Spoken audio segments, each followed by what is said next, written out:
Bendiciones mis amigos, una vez más el pastor Santiago Escobar tratando de traerle a usted una palabra de ánimo, una palabra de fe. La palabra de fe que quiero compartir con usted la encontramos en tres porciones de los evangelios. En San Marcos, el capítulo 5, verso 21 en adelante. También lo encontramos en San Mateo, capítulo 9, del 18 al 26. Y también lo encontramos en Lucas 8, del 40 al 56. Pero vamos a tomar ahora la porción de San Marcos, el capítulo 5. Y dice aquí la historia que un hombre, dice el verso 21, que pasando otra vez Jesús en una barca, dice, a la otra orilla, se reunió alrededor de él una gran multitud y él estaba junto al mar. Y vino uno de los principales de la sinagoga llamado Jairo, y luego que le vio se postró a sus pies y le rogaba mucho diciendo: mi hija está agonizando, ven y pon las manos sobre ella para que sea salva y vivirá. La historia nos enseña que Jesús no ignoró al hombre, pero Jesús estaba muy ocupado porque no era el único que pedía un favor. Había muchos enfermos alrededor de Jesús queriendo recibir sanidad.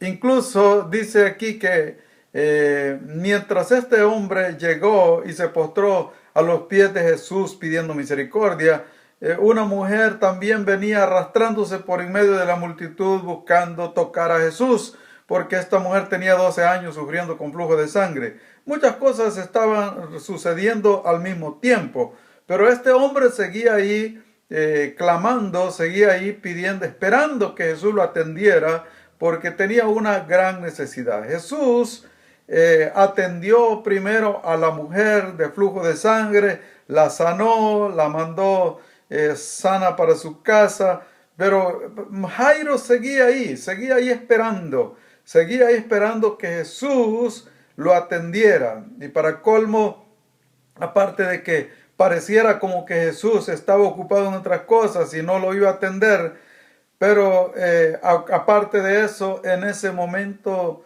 llegan también los sirvientes de Jairo, diciéndole: ya no molestes al maestro, ya tu hija se murió, ya no hay nada que hacer. Y yo me imagino que en ese momento Jairo soltó en llanto porque le dijeron que su hija se había muerto. Digo esto porque dice aquí que en el verso 35 dice que mientras él aún hablaba, vinieron de casa del principal de la sinagoga diciendo: tu hija ha muerto, ¿para qué molestas más al maestro? Pero me llama la atención la respuesta de Jesús, dice el verso 36. Pero Jesús, luego que oyó lo que se decía, dijo al principal de la sinagoga: no temas, cree solamente. Aquí está el fondo del asunto, la palabra de fe que quiero poner en la mente y en el corazón suyo. La palabra que Jesús le dijo a Jairo fue: no temas, cree solamente. Yo me imagino que cuando Jesús le dice esto, fue que Jesús se sintió conmovido al ver el grito de dolor que pegó Jairo cuando le dijeron: tu hija ha muerto, ya no molestes más al maestro porque ya es demasiado tarde, ya no hay nada que hacer. Y Jesús se conmovió al ver la tristeza, el dolor de aquel hombre, de aquel padre de familia, y le dice: no temas, cree solamente. Mire qué importante: no temas, cree solamente. Jesús siguió caminando, caminó con Jairo, llegó a la casa de Jairo, y cuando llega, la gente está llorando, la gente está lamentando, porque la niña estaba muerta. Ya era costumbre, aparte de lo natural que la familia estaba en dolor, era costumbre de que la gente lloraba y lamentaba. Así que la gente ya estaba, la misma gente, la familia y los vecinos de la familia de Jairo, todos daban ya por perdido la situación. Miraban todo como un caso perdido, porque para ellos la niña estaba muerta, y en realidad ya estaba muerta, pero acuérdese que venimos predicando que la Biblia dice que lo que es imposible para el hombre es posible para Dios. Así que Dios se mueve en lo imposible. Para la gente todo era ya imposible. La niña estaba muerta y no había nada que hacer. Pero Jesús, cuando llegó a la casa de Jairo, sacó a la gente de la casa y se quedó solamente él con tres de sus discípulos, Jacobo, Pedro y Juan, y entró a donde estaba la niña. ¿Por qué sacó Jesús a la gente que estaban en la casa? Porque todos estaban declarando derrota, todos estaban declarando muerte, ya no hay nada que hacer. Jesús tuvo que hacer a un lado a los negativos para dejar dentro de la casa solamente a los que podían confiar en él. Número uno, estaba ahí Pedro, Jacobo y Juan, que habían creído en Jesús y que sabían que Jesús podía hacer milagros. Pero también estaba el padre de la niña, al cual Jesús ya le había dicho: no temas, cree solamente. Y Jesús tomó a la niña de la mano y la levantó, diciéndole: Talita cumi, que traducido es: niña, a ti te digo, levántate. Y la niña se levantó, y cuando la niña se levantó, Jesús, dice la Biblia, que la tomó de la mano y la entregó a sus padres y les dijo: denle de comer, porque la niña ya despertó con hambre. Mire qué importante es que nosotros no demos los casos por perdidos, aun cuando vemos las cosas imposibles.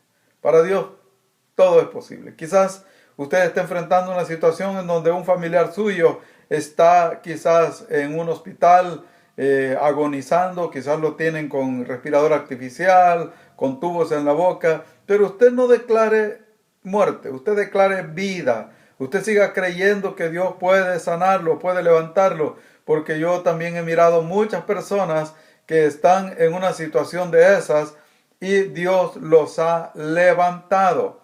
Dios ha levantado a personas que están entubadas, personas que están con una máquina respirando, y Dios los ha levantado de ahí, porque no hay nada imposible para Dios, pero tenemos que creer. Pero la palabra clave aquí es: no temas, cree solamente.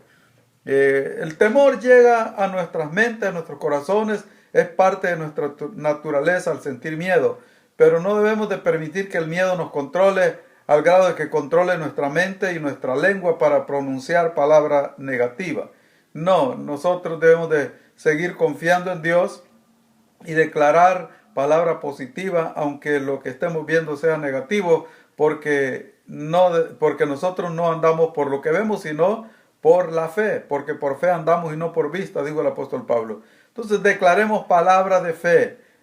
El consejo de Jesús es: no temas, cree solamente, siga confiando. Mi consejo hoy es que usted siga confiando en Dios. Si usted está encerrado en su casa porque esa es la orden que nos han dado para protección, no se desespere, siga esperando en Dios, no tenga miedo, confíe en Dios. El decirle no tenga miedo no es que le estoy aconsejando que usted salga de su casa y salga a la calle, no. Seamos prudentes, hagamos caso al consejo de las autoridades, de los expertos en la salud, pero no demos lugar al miedo al grado de estar pronunciando palabra negativa. Pronunciemos palabra de fe, esperemos en la misericordia de Dios y sigamos orando. De nada sirve estar orando si estamos declarando derrota. El orar es para declarar victoria, es para obtener los resultados. Cuando oramos porque tenemos fe, y el ¿qué es fe? Dice la Biblia que es la certeza de lo que se espera y la convicción de lo que no se ve. Recuerde, la palabra clave aquí en el estudio de hoy, en el consejo de hoy que nos da el Señor Jesucristo, es: no temas, cree solamente. No temas, cree solamente. No tema, cree solamente. Y usted va a mirar la respuesta de Dios, porque los que confían en Dios no quedan avergonzados. Confíe en el Señor. Esto que nos está sucediendo nos va a servir para acercarnos más a Dios. Dios no está derramando juicios. Estas son cosas naturales que han llegado. Pero, ¿por qué digo esto? Porque le está pegando esto a todos. al que sirve a Dios como al que no sirve a Dios. Todos estamos en el mismo riesgo y la enfermedad le está cayendo igual a todos. Entonces no es que sea un juicio de Dios, estamos enfrentando una crisis de tipo natural en donde no hay mucho que hacer, pero sí podemos, lo mejor que podemos hacer es confiar en Dios y tomar las medidas necesarias para protegernos, confiando en Dios, porque los desastres naturales van a seguir viniendo, pero debemos de clamar a Dios para que Dios nos guarde y nos permita mantenernos firmes en la fe. Dios le bendiga y hasta el próximo consejo de palabra de fe para usted.